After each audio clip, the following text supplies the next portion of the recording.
नासलोलो मोगाच्या भयणी भावानो ही गोत आमी आमकां लावची न्हय अशी आमी जावंक वावरुया नाका आमचो पाद्री पवित जाल्यार आमी पवित जशे बरी हांव पवित तर हांव म्हज्या मागण्यांतल्यान म्हज्या जिविताच्या चालींतल्यान आनी म्हज्या वावरांतल्यान हांव म्हज्या याज्ञिकाकूय पवित करतलो कित्याक ताका पळोवन हांव पवित आनी म्हाका पळोवन तो पवित एके भाशेन आमी एकामेका पासत मागून आमी एकामेकाक पवित करची गरज आसा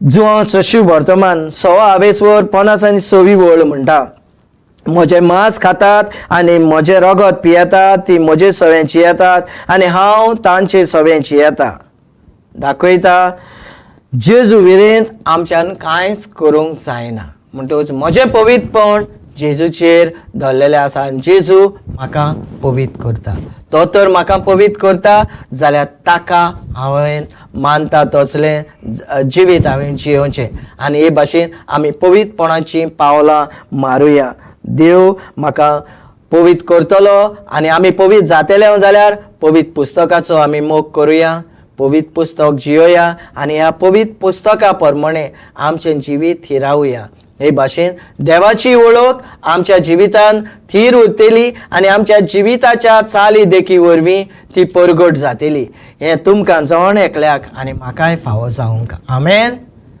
आमेन आमेन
We are here today at Atma Vishwas in Verna, and it is a vocational training center for the mentally challenged.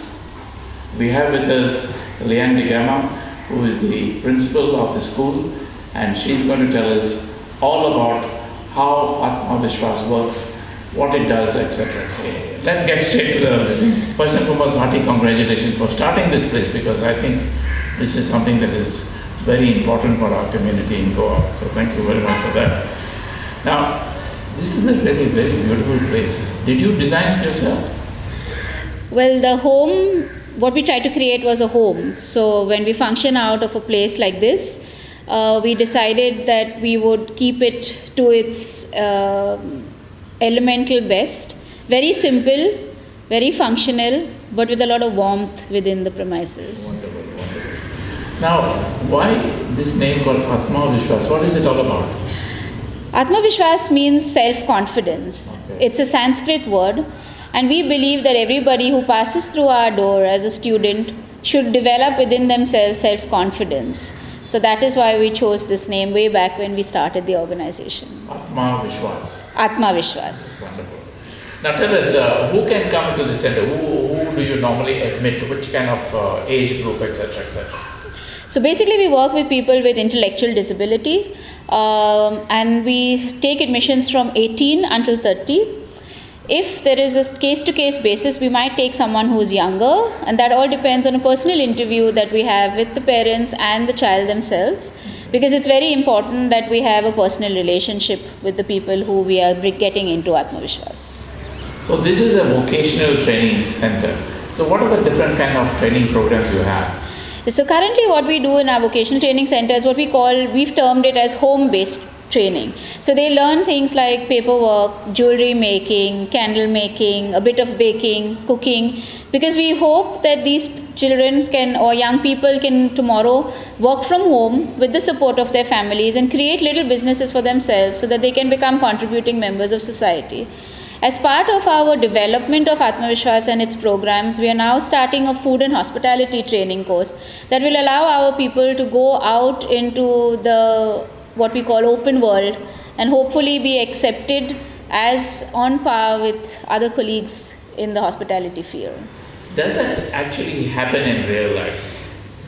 To be honest, society needs to be sensitized much more than we believe that it is. There are programs that are running, from what I hear, quite efficiently. But yes, there are certain situations where we do struggle with placing our people.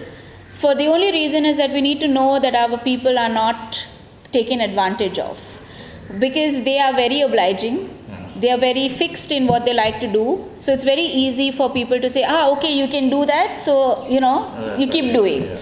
So we need to make sure that the environment that we put them into is sensitized. And I think as much as we want to believe our sector of the intellectually disabled, we still have a little bit of way to go forward. So do you have age-wise training for, say, you said 18 to 30. Right. So somebody comes at 18. Is it given the same program as the person who is at 26 years? Yes. Or is it kind of different? No, here we do it based on ability. Okay. So it is irrespective of age, because somebody who's 18 might not have the same skills as someone who's 13 or vice versa. So we look at the ability of the person when they come in, we do an assessment of our own, and then we see in which skill set we can put them, which is the most suited to who they are. And that's how we do it. So yes, someone who's 18 and someone who's 30 might be doing the same skill. So how many students do you admit per year? Well, we have had, I think, over the 13 years almost that I've been in Goa, we've had about 20 students only who have gone through our doors. We hope to have at least 15 every year, but we found it to be quite a struggle to get young people and their families to come and use our service, because of the mindset that it's only a training center, what happens after. So we are trying to encourage parents to make them see that our people with intellectual disabilities can also contribute as efficient members of society. And so we are hoping that slowly we are able to get this concept out into Goa and attract more students. Now, what is your general idea of how many such young people are there in this age group? How many people are there in Goa? From what I see through data on the internet and things like this, we say there are approximately around 5,000 people with intellectual disability in Goa. 5,000 people? Yes. and it is across spectrum. So you have people who are very severely disabled, you have those who are quite okay, and but that's the number. So you know the numbers of people. Right. How do you tell them that there is a thing called Atma Vishwas? So basically what we've done is we've used a lot of word of mouth advertising, because we hope that people who've gone through our doors can talk about it. We've had a bit of media that's been supporting us over the years, and we've also done workshops in schools and with parents to try to make people understand that what we call life progressions are very important for our people with disability. They have to move from school to a kind of college program which is vocational training, and then into work. Because if they are stuck only in a school for the rest of their life, I think that it's not a life of dignity. We are not offering them the opportunity that they can actually be worthy of. And to each one's ability, it's not that everybody is going to have a PhD or a doctorate, but they also have their own abilities, and they can shine through those abilities if they are given the right opportunity. Do you charge any fee for these young people? We do charge a monthly fee, but that's not a criteria for admission. We do have scholarships through the trust, the Atma Vishwas Trust. So there could be a possibility of people who are from a lower income family who might not be able to afford our fees. So we give them. We have 3 students who are on a 75% scholarship. So they pay only 25% fee. So who funds the trust? So we have donors, and we have created over the years a corpus fund